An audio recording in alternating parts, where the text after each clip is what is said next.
Weiße Boote liegen ab vom steilen Ufer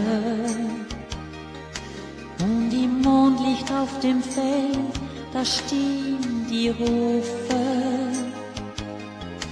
Wenn die braunen Hände dann die Tiefe loten, tönt der Rufer letzter Gruß bis zu den Booten. Vaya con Dios, so klingt es, weit übers nächtliche Meer. Vaya con Dios, so singt es, hinter den Perlfischen her. Denn im blassen Fackelschein fährt zu den Riffen der verlorenen Fischerschar auf ihren Schiffen. Und die Ruder werden lang zum Kiel gezogen, und die Boote schießen flach durch weiße Wogen. Vaya con Dios, so klingt es,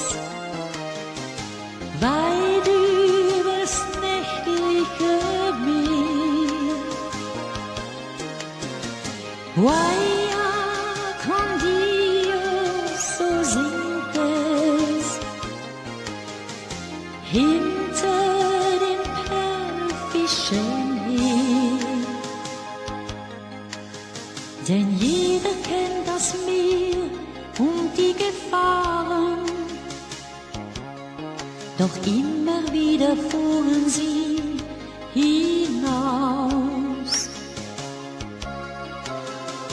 Und ein Lied begleitet sie seit vielen Jahren.